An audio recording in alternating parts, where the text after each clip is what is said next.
we'll post this recording. Yeah. All right. Well, we still got a few folks piling in, but we're going to go ahead and get started. So thanks to everybody for joining us today. This is a roughly weekly Q&A that we've been doing leading up to the Chang hard fork. And this time we have a special focus on some updates that are going to be very important for developers. So before we jump into those special sections, we're going to get a brief presentation from Kenneth and from Ziyang. But before we do that, could we maybe get Sam, you and Kevin to give us just a brief overview of kind of the present state of things before we jump in to set the stage? Yeah, absolutely. So Node 9.0.0 is still going strong. We've been seeing lots of adoption happening, always looking for more. As for the 9.1.0 with the new configs, it's in progress. We're working on finalizing the constitution hash itself and the guardrails hash and getting all the script hashes from the ICC. Once we have all that stuff centralized, we're good to go. We already have the parameters approved that are going to be going into the Genesis file. Yeah, Kevin, you want to add anything to that? I think it's a good summary. So we've got about 24% of state pool operators have upgraded so far, which is a good start. Obviously, we're going to need something like 80% before we can trigger the hard fork, but there's a way to go yet. So good start to the rollout process.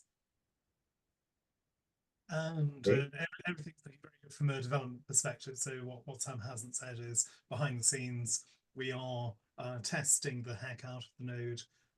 If you do spot any issues, please let us know via GitHub, of course.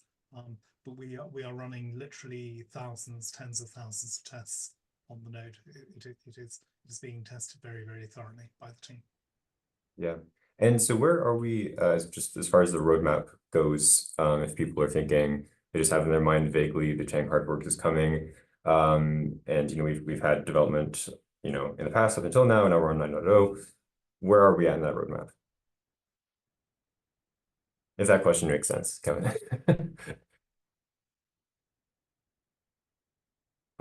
Oh, we lost your audio. Yeah, it's trying to pause what you were asking, Matt. No, sorry. So like, how long do people have to go before the Chang hard fork? You don't have to give us a time frame, but just like what remains to be done, right? Before we jump into. So what remains to be done? Obviously, Sam's saying we need to release 9.1 with the Genesis file, but that's just a matter of detail. People will need to update their configurations to the Genesis file. 9.0 is capable of passing the hard fork. Once you've got the Genesis file, SKers will be able to pass through the Chang hard fork into protocol version 9. And then there's all the things around that in the ecosystem. So upgrading various components, things like dbsync, block frost, explorers.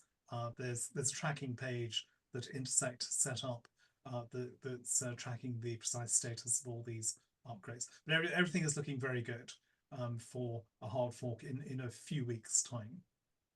Yeah, the dbsync pre-release for mainnet is out, the 13.3, I think it is.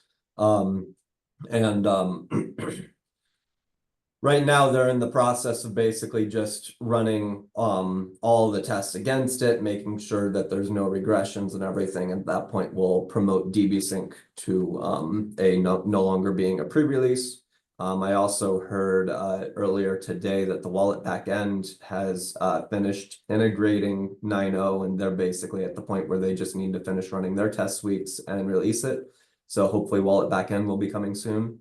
And then hopefully we'll see that all flowing downstream here. I also heard that Ogmios had a release that was good for 9.0.0 already. So things are moving along very well. All right, nice. Well, needs to be done, Matt, of course, is developers need to get ready for the Chang hard fork, because there are an awful lot of exciting things happening with this hard fork. But that's the point at which we hand over to Ziyang and Kenneth, I think. Perfect segue. Yep. Yeah, perfect segue. All right, sharing my screen. Yeah. And by the way, just for everybody watching, this is a Q&A, so if you have questions as we go along, please write those down or just save them in mind for later.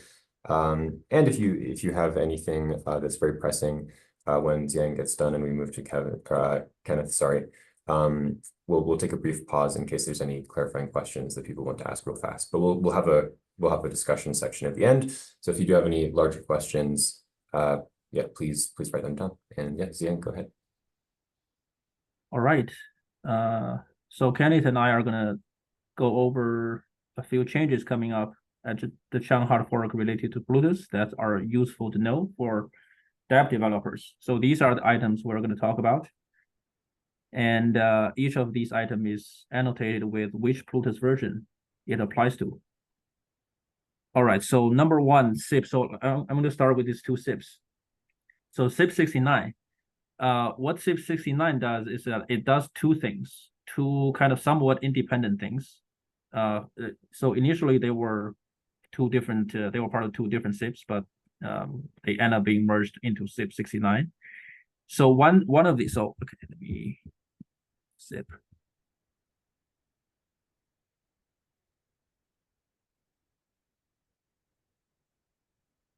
You good there, Zian? Yes, I think there's something wrong with my browser. I can't go to that tab. Anyway, okay, so Oh. try here. SIP No worries. 69. Okay, yeah, so this is the SIP. It does two things. One of the, so the first thing it does is that it unifies the script types. So as you know, in Plutus v1, v2, the script looks like this, right? So Plutus validators look like this. So this is the type for spending scripts, and this is the type for other kind of scripts like minting and certification and rewarding. So for spending scripts take an additional parameter datum, but now in Plutus v3, the types are unified. So all kinds of Plutus validators take a single argument script context. So the datum and redeemer are become part of the script context. So what this lets you do is that it allows you to use the same scripts for both for spending and for a different purpose, which was not possible before. And this is, I mean, some people claim that it is a big convenience. So that's what we did. So as you can see, this is the new script context and script purpose. So the datum is part of the spending script here. And then redeemer is just a part of the script context now. So every script takes one argument, a single argument. So this is something you need to remember to do to update your script if you want to, you know, transfer and convert a Plutus v1 or v2 script into a Plutus v3 script. And I think it's the worth second pointing out that the Aiken team was a huge driver of wanting this. So this is an example of us basically responding to community requests to do this. We know that this was very last minute going in, but this was not a last minute decision that IOG was like, we have to have this in. We were more than content to wait till the next hard fork for it. But the community really wanted this and we reacted quickly to get it in towards the end. Yep, that's exactly right. And the second thing this SIP does is that it makes datum optional. As you can see, now it's a maybe datum for spending scripts, and before it was mandatory. So this has a couple of benefits. For example, before the datum was mandatory, which means if you lock some ADA in the UTXO and if you accidentally forget to attach a datum to it, then the UTXO may not can no longer be spent, right? So this solves that problem. And in other cases, there simply is no need for datum. But if datum is mandatory, then you have to somehow create a dummy datum, which is just an inconvenience, right? So the SIP lists some use cases for why we want to have datum optional. So this is the second change that was made in SIP 69. So that's number one. Number two, SIP 117. So what SIP 117 does is, I mean, it can be described in one sentence, which is a Plutus v3 script must return built-in unit in order to succeed. So in Plutus v1, v2, there was no such requirement. So a script is considered succeeded as long as evaluation terminates without crashing and without exceeding the budget. But in Plutus v3, there is an additional requirement that the script must return built-in unit. So basically the script must, so the final value the script evaluates to must be a built-in unit. And I'm not going to go into the motivation for the benefit of time, but if you want to learn more about why this additional requirement, just read the SIP. Basically, it helps prevent people shooting themselves on the foot. So that's the reason of this additional requirement. Number 3, governance script. So yeah, so this is kind of the obvious thing. So in Plutus v3, in addition to the existing type of validators, you can write spending, minting, certification, rewarding, and now you can also write governance script, which I assume everybody already knows because that's kind of the whole point of Plutus v3. So for example, you can write voting scripts, and a voting script can be attached to a DRAP. I think the Ledger folks are more familiar with the actual use cases, but my understanding is that a voting script can, for example, be attached to a DRAP, and it is used to verify or validate votes cast by that DRAP or someone else on behalf of that DRAP.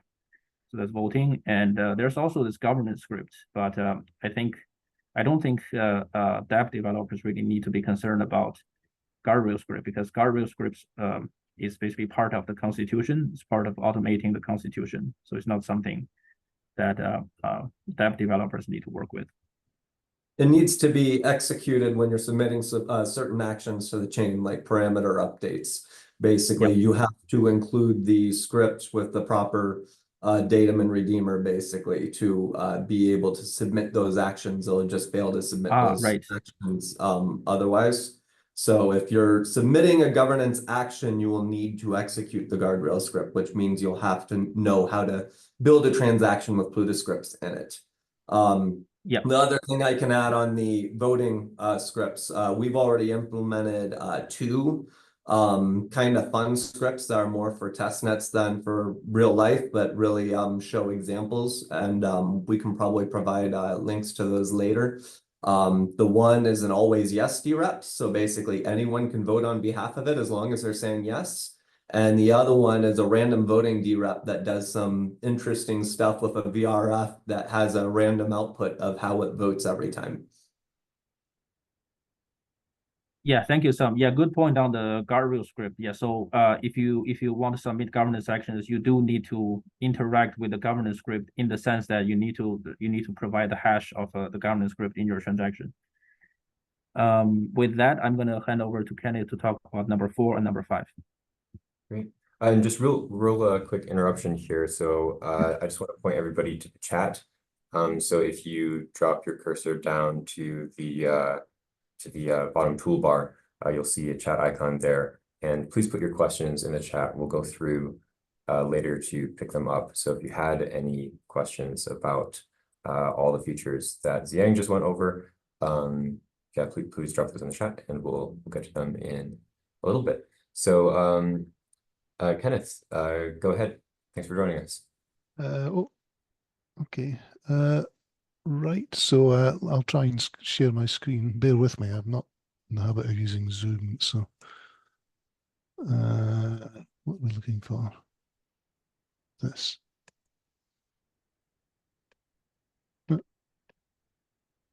Oh no, sorry about this. No okay, problem. can you see this? Right, so we can't see the slide itself. We can see the sidebar with the outline of the slides, but it's not presenting yet in the main. Okay, hold on a minute. Presentation. Can you see the slide? Not yet. I think you're sharing the wrong tab. Oh God, excuse me. I'm so sorry. No Okay. worries. Oh, I see. Wait a minute. Ah, is that what I want to show you? What are you seeing now? There we No, go. that's Oh, so. is that the Should wrong No, be. one? that's not the one. That's not the Yeah, Oh this slide. looks God, like sorry. some other notes. Ah, You've just shared Rob's paid time off with us. um, yeah. Let's me get rid of that. Oh no, I can't. This is a disaster. Please excuse me. I don't know how to stop sharing. How do you stop sharing? I There's want to. down the bottom. There should be Yeah, a red there. Yeah, there's a red button you can click. Oh, there. Right. Sorry. um. Let me try again. You have the link, Kenneth, or you could pass it on to me or Sam, or we could try to share it for you. Oh, well, I can pick up a question there while you're getting that set yeah, up yeah, there. yeah. In the meantime, so Sam, do you want to jump in? Yeah, so we have a question. So the Chang hard fork is simply about compatibility with Plutus v3. Sorry, beginner question here. Plutus v3 has been released. So Plutus v3 only becomes effective after the Conway era, which is the Chang hard fork. So that enacts v3, but there's a whole lot other stuff in Chang, including the full governance system, the registration of DREPs, the read SIP 1694 essentially. Chang is very much about SIP 1694, and then we have a few extra of this Plutus specific stuff here that's being discussed today. Yeah, so you'll have heard about the Chang hard fork in the context of Cardano governance and bringing on chain governance to Cardano. However, there is all of this Plutus focused stuff and things that are very important for developers to be aware of. So that's really the special focus of this Q&A. But as far as the sort of overall scope of Chang, I suppose this is, one sort of relatively small piece of the whole. So if you're just coming into that, Kevin, you unmuted a moment ago. Do you have something you wanted to add? Gonna say, Matt, and just in case people are coming to this for the first time, there are going to be two hard forks. So the upcoming Chang hard fork is going to initiate the Voltaire governance system. Sam's saying it's going to allow DREPs to register. Stake pool operators and the Constitutional Committee will be able to vote on two kinds of governance actions: parameter updates and hard forks. And then there's going in about 3 months after the after the Chang hard fork, there'll be a second hard fork at which DREPs become active voting and all of the governance actions will be enabled. So that's the general timeline. Great. And then one point of clarification there. So you'll hear Conway and you'll hear Chang. Chang is the name of the hard fork that's used for marketing purposes, basically explaining it to the masses. Conway is an internal term in the ledger that basically specifies what the new era is. Yeah. Yeah. Okay. And so if this has prompted more questions, again, please put them in the chat. We're going to keep getting to those as we go along. But now we have Kenneth's presentation shared, so that is up and running. okay, great. I'm sorry about this. No right, worries. so oh no, wait a minute. No. Okay, so you probably know all this, but I mean we the scripts that run on the chain are written in this very low level language. Plutus core, it's a very simple thing that it consists of sort of 10 basic instructions, and usually compile this from a higher level language. But to actually do sort of complicated things like cryptography and arithmetic, we have a bunch of so-called built-in functions, right? So the Plutus core consists of two different things. There's the basic computations, and then there's extra built-in types and functions. And so for Chang, we'll be adding a bunch of new things that will be available that should be available from most of the higher level languages that you compile into Plutus core. So we're adding the Blake 2B224 hash function, which is used elsewhere in Cardano, and this should enable you to do more calculate certain hashes that it's useful to know inside validation scripts. And the Ketchak, I think, is used by Ethereum, so this should enable a bit more interoperability there. We have conversions between integers and byte strings. These are provided by MLabs, and as we'll see in a moment, they'll be providing more byte string operations later on as well. And the main thing we've added is a lot of cryptographic stuff for working with these BLS 12381 elliptic curves. And these are rather complicated to use, but they enable you to do zero knowledge things, snarks and so on. It needs quite a lot of expertise to use them, but once you can use them, I'm told you can do amazing things. And there are another bunch of things which will be coming in the next hard fork after Chang.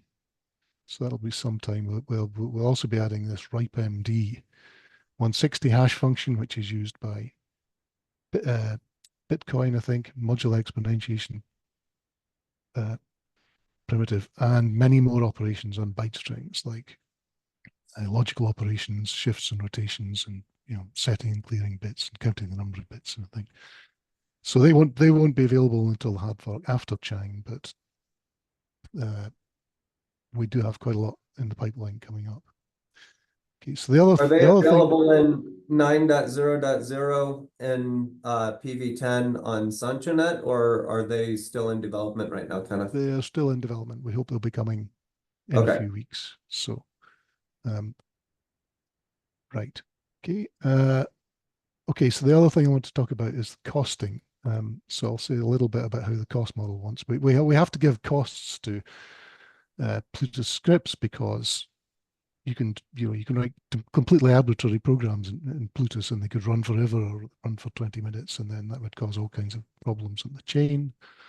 And we also want to reward SPOs for the use of the stake pool operators for using their equipment.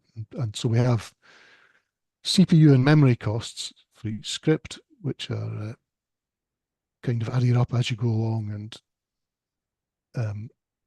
you have to pay real money in order to pay to cover these costs. And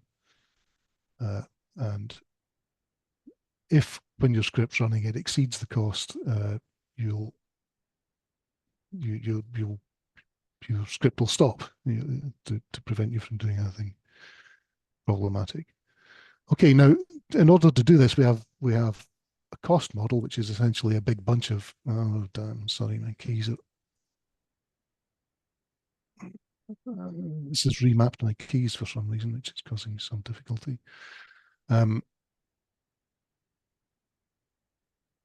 Yeah, so we have this cost model, which is essentially a big bunch of numbers. It assigns costs to the basic operations of the machine, but also to the built-in functions. And you can calculate the total cost of running a script in advance, and then, as I say, you have to pay for it, and you also have to pay a bit for the size of the script.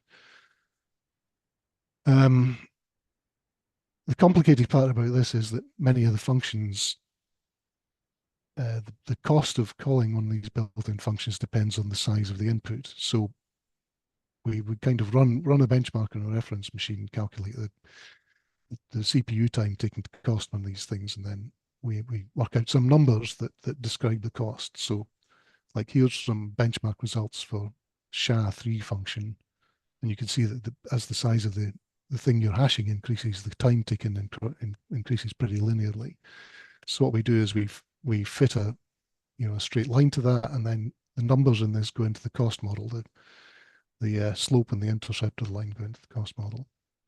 And certain things, other things are more complicated, like add integer has two inputs, and the time taken depends on the maximum of those, because you have to go along the entire length of the bigger thing to get in. But again, we can fit sort of reasonable functions which model this stuff very well. And again, this thing will be described by some numbers, and these all go into the cost model. It's gone again. Hold on a second. Yeah. So what this actually looks like, this gets stored in the cost model in the protocol parameters, it's a bunch of numbers which tell you how much everything is going to cost you, and then when a script gets evaluated, the node, the thing reads the protocol parameters and can work out the cost of the script. So the good news is that the current cost model that we have was introduced with Alonzo, the Alonzo hard fork, at like 2.5 years ago, and it's been the same since. So in the meantime, we've made the evaluator a lot more efficient. We've added all these new built-in functions that also have to be included in the thing, and we've improved some of the precision of the costing of some of these things. So how these sort of red lines fit onto the data. So the upshot of this is that we're deploying a new cost model with Conway, which should, we hope, reduce the CPU fees of a typical script by about 20 to 30%. Right, the memory costs will remain about the same, but so presumably you'll get an overall reduction in ADA cost of about, I don't know, 10 or 15% if we once we've accounted for all this. So basically, the thing that I showed you up here, all these numbers are going to get smaller and stuff's going to get cheaper. That's the essential point you want to take away, I think, from this. That's the upshot. Yep, I think that's about it. Oh, Awesome. and this will apply to all scripts, Plutus v1, v2, v3 after the hard fork. So everything should get cheaper. That's very important. Yeah, thank you, Kenneth. Now, are there any leftover items, Xiang, on that? So there's two more items that I'm gonna quickly go through regarding reference scripts. Perfect. And just again, for anybody who's just joined, look down on your bottom toolbar, open the chat, put in your questions to the chat, and we'll get to those briefly here. Yeah. So go ahead, Xiang. Okay, I'm gonna briefly talk about number 6 and number 7. So number 6, Plutus v1 can be used as reference scripts after the hard fork. So since reference scripts were introduced, reference scripts can only be Plutus v2 scripts, cannot be Plutus v1. And the reason for this restriction is because Plutus v1 came out before the concept of reference scripts, right? So Plutus v1 just has no notion of reference scripts. So if we allow a Plutus v1 script to be used as a reference script, then the problem is, so that script itself will not be aware that it is being used as a reference script, because it just doesn't have the concept.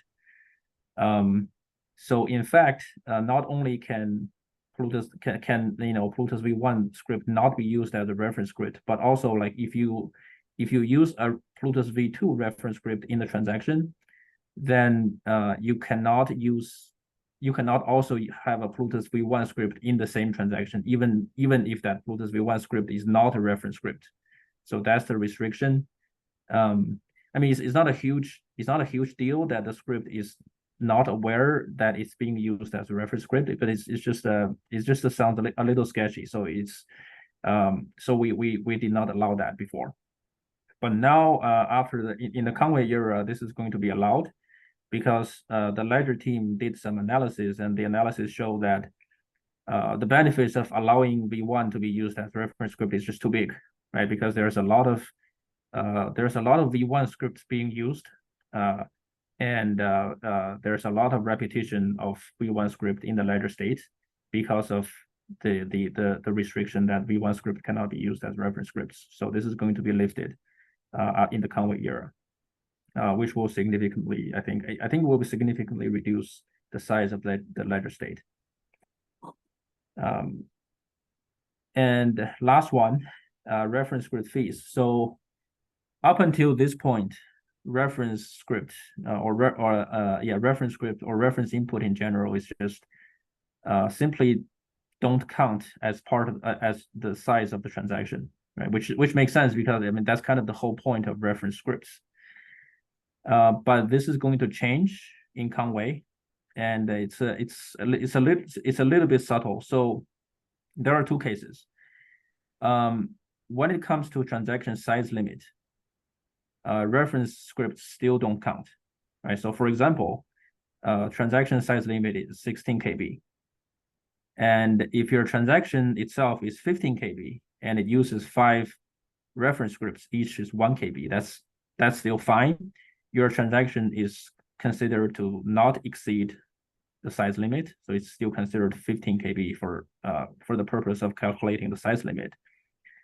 But when we calculate the transaction fees, the reference script or the reference input will be counted. So your transaction will be considered a 20 KB transaction. So the fee will be 20 KB times whatever the transaction fee per byte is, plus other things like script execution cost and whatnot.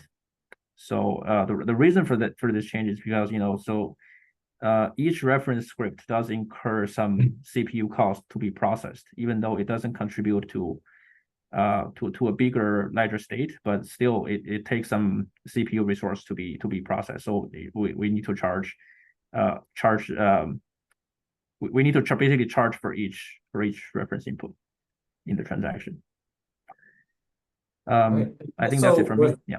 It's also worth pointing out on that. So we have been talking with community dApps on their uses of reference scripts and where they would be costed out at the reference scripts just costing too much for them to be able to be profitable. And through those conversations, we did identify that a linear min fee rest script cost per byte was not advisable. And we have a stepwise function that basically results in a exponential growth on the cost. So looking at current size scripts on the chain where most of them are, the costs are going to be fairly minimal. But when you get into transactions with lots of reference scripts going into like the 100 kilobytes and whatnot, the cost is going to be much more substantial. Kevin, do you want to add anything more on that? Yeah, so it's going to say that there are also going to be limits on the total size of reference scripts that can be included on chain.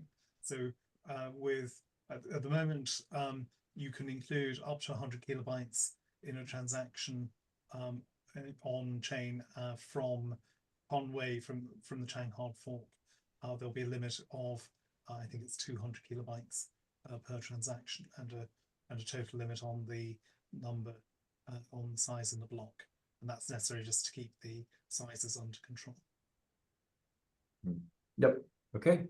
Well, Jiang, if you could actually keep that summary slide shared, that'd be great, just to give people a visual reference for things that they can ask questions about. That'll be useful, Sure. I think. Yeah. So then let's go through some of the questions. Some of these have been answered by Kevin in the chat already, but still, I think it would be useful to just go through and give them a verbal overview. And then also, if we're addressing your question, please feel free to unmute and ask follow-ups or yeah, just join the conversation. And yeah, if anybody hasn't yet put in a question, please do. If you drop in your question, then once we get to you, I'll invite you to unmute and speak as well. So first of all, we can start with I apologize because I'll be mispronouncing names here, but Cristoval Morgado. Will we see a dev container like the one released by PPP4 for this new version of Reduce /nodes? So any replies on this one? Do we have information about this? Does the question make sense? I believe PPP in this context is talking about the Plutus training program, or Oh, interesting. Okay, so maybe Plutus that's my Pioneers. best guess. Just looking at the acronym, I'm not familiar with that acronym.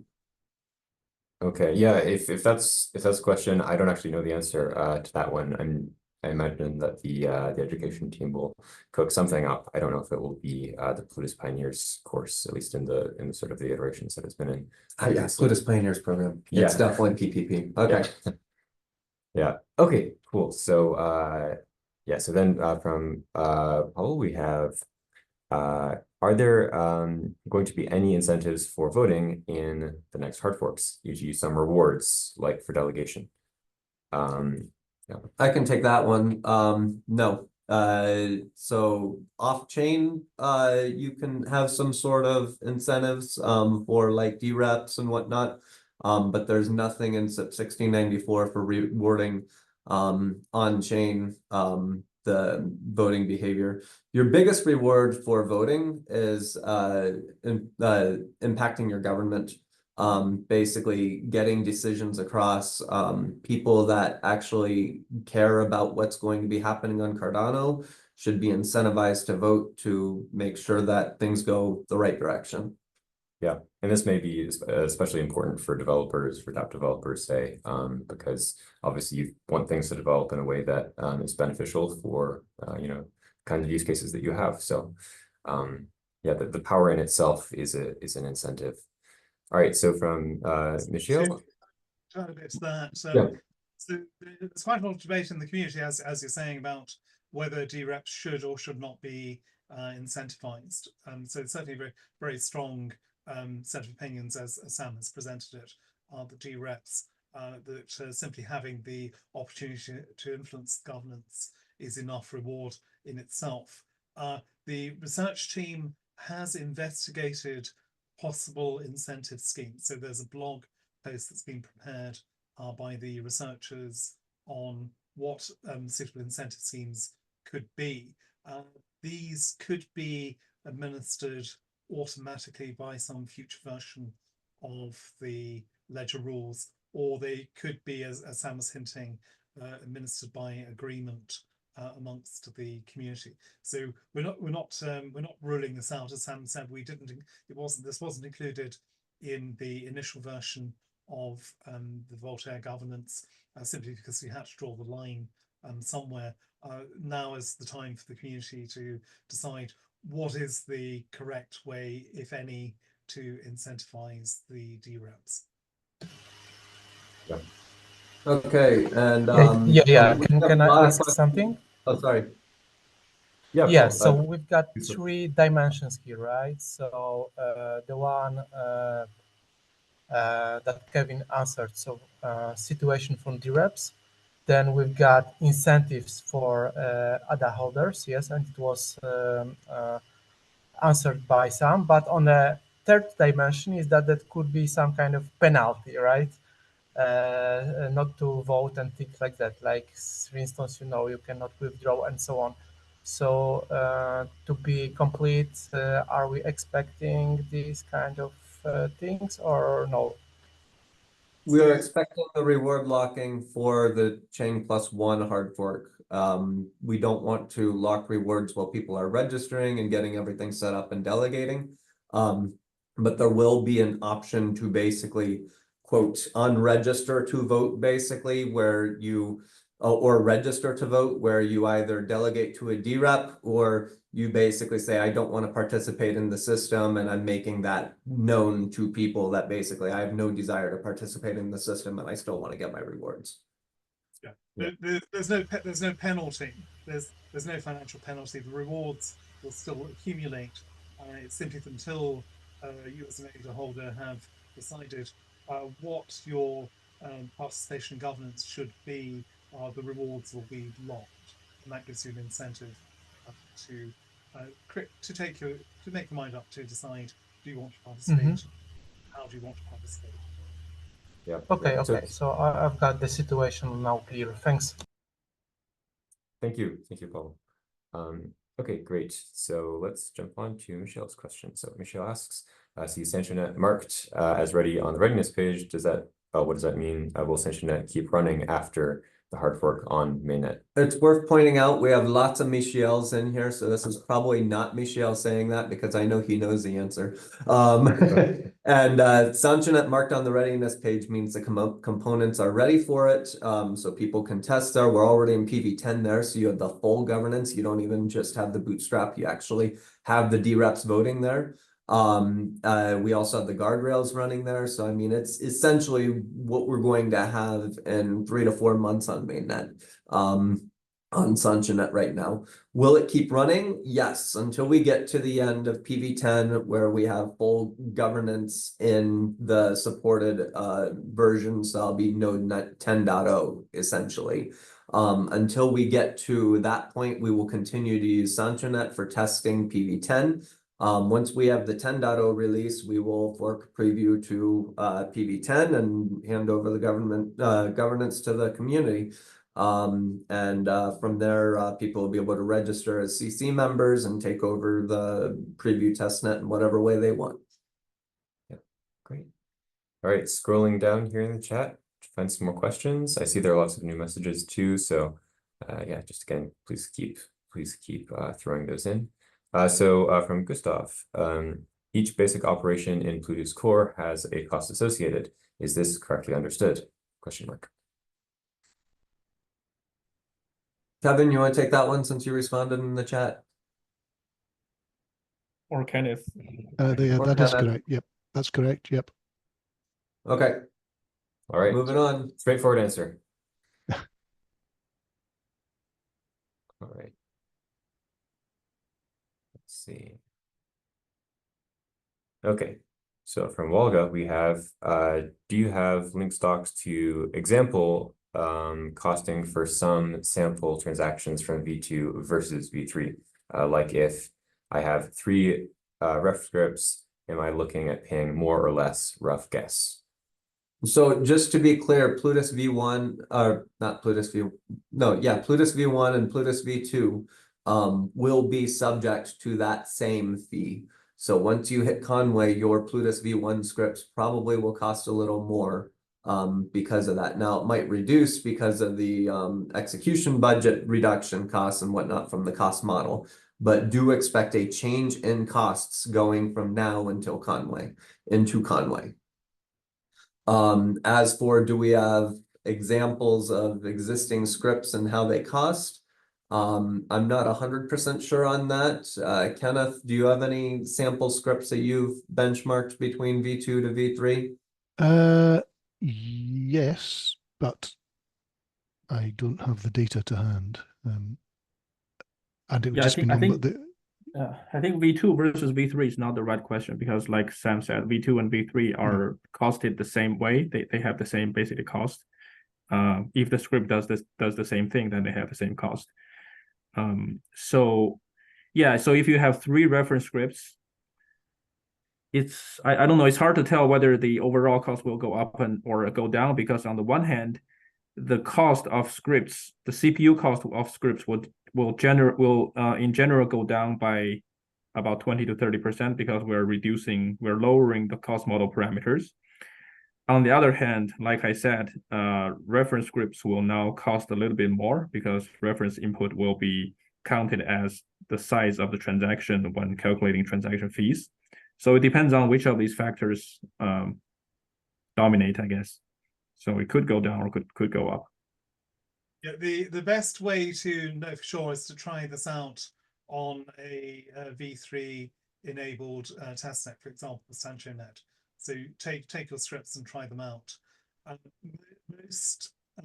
cost for most for most transactions with reference scripts shouldn't be very large, because the vast majority of reference scripts are very small. There are a few bytes, maybe a few kilobytes. It's hard to predict exactly what the costs will be, but I would anticipate them being either similar overall or quite possibly a slight reduction. I think if I recall correctly, our step function was at 20K. So everything from 0 to 20K is going to be costed at 15 Lovelace per byte. And then if you go over 20K, it's multiplied by a factor of 1.2. If you go over 40, it's multiplied by 1.2 times 1.2, and so on and so forth. I think I got that correct. That's from memory, though. I'm not validating it right now. Yeah, All right. that sounds correct, Sam. There's a graph that we've shared and a formula we've shared.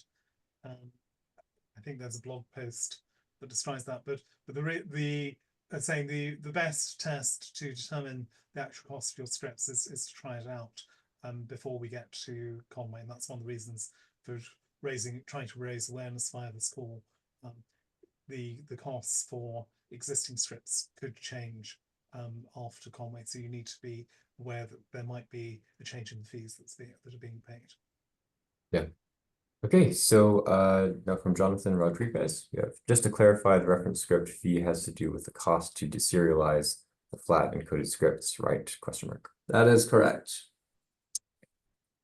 All right, we have a question from Stefan. Excited to get Changed the Chang hard fork. You mentioned something about 9.1 having a Genesis file, but 9.0 will cross the fork. Is 9.1 needed for Chang +1? Okay, so this is a tricky one. Okay, so 9.0 has all the functionality. No functionality is changing from the ledger perspective. So it is 100% compatible. However, there's no Conway Genesis. So the node will basically pretend like it's an 8.x node, basically, if you're running that version.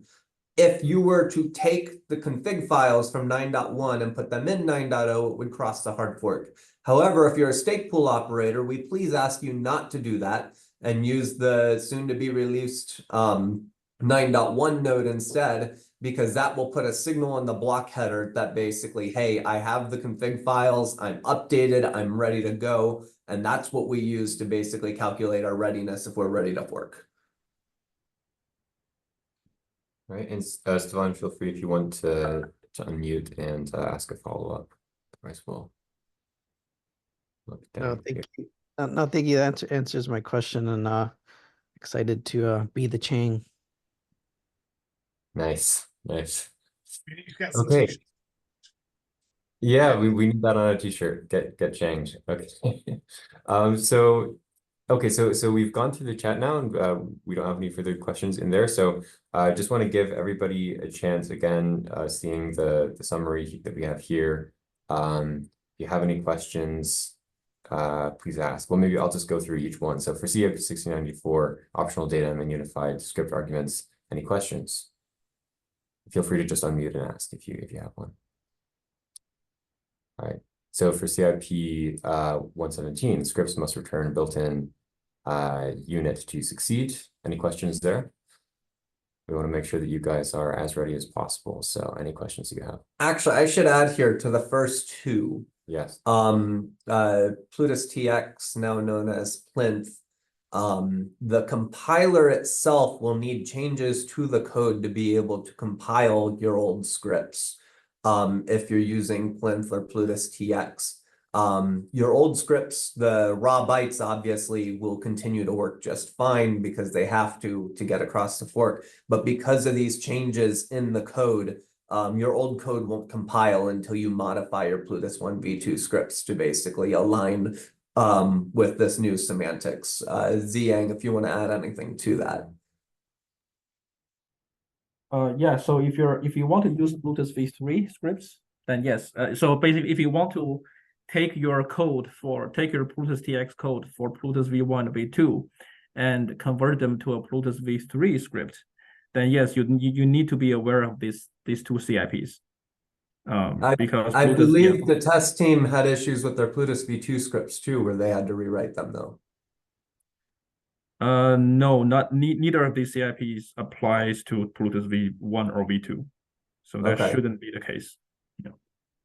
Okay. Never mind. Well, so any questions about the purposes of governance scripts, how those are used? Any questions about the new primitives?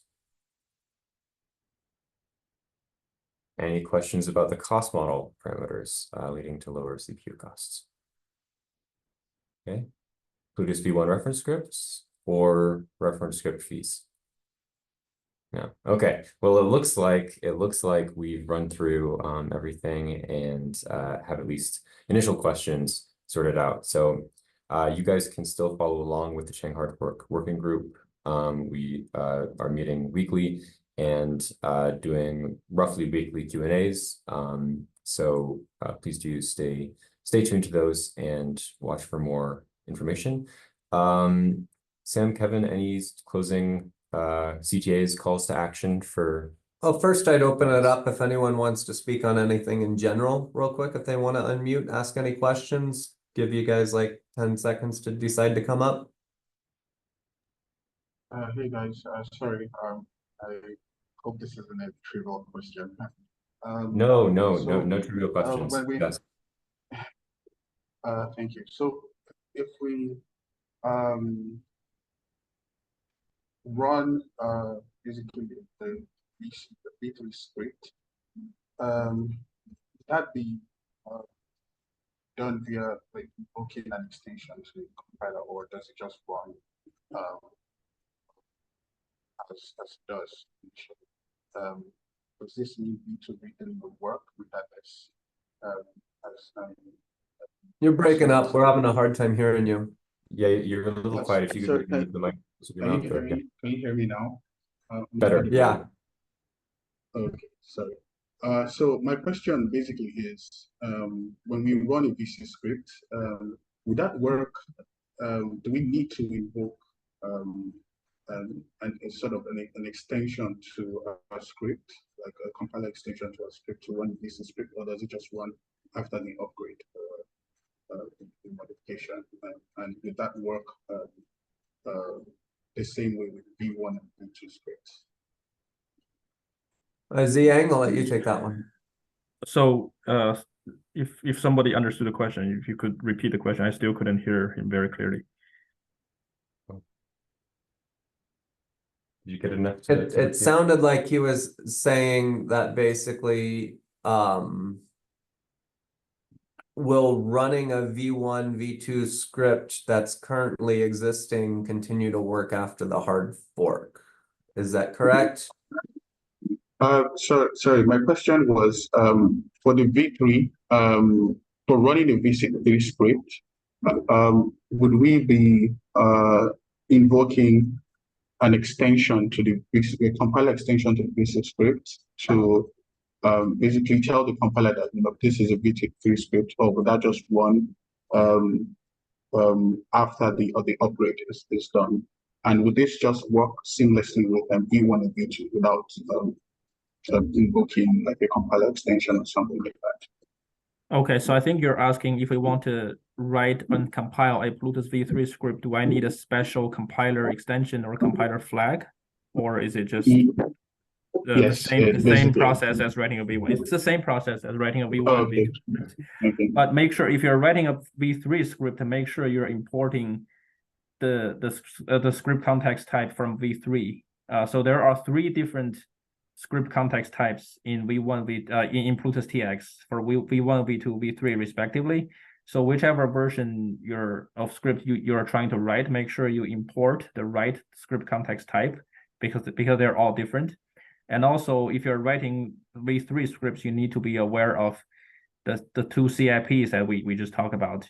So basically, V3 script only takes 1 argument, which is script context, instead of taking datem and redeemer and script context. And also, V3 script must return built-in unit. So just be aware of these 2 CIPs. But otherwise, it's exactly the same process as writing V1, V2 scripts. Okay, thank you. That answers my question. Great. Anybody else?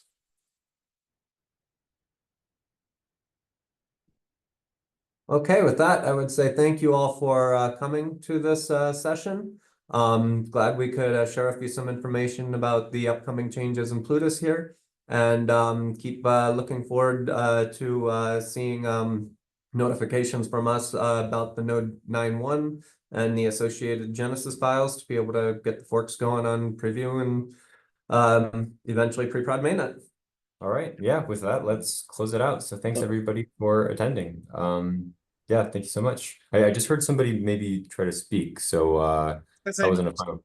I'm just going to say to everyone, now is the time to start to think about your upgrades. Don't delay, please. If you start to think about how you can take advantage of Conway. If you're a stateful operator, please upgrade to 9.0 now and upgrade to 9.1 when it becomes available. If your exchange or other user, now is the time to start to bring your tooling up to spec with the 9.x changes. Yeah. All right. So get ready, everybody, and thank you so much for joining us. Yeah, we'll close it out for the day. Thanks. Thank you. Thank you, guys. Thank you. Take care. Bye. Yeah. Bye, everyone.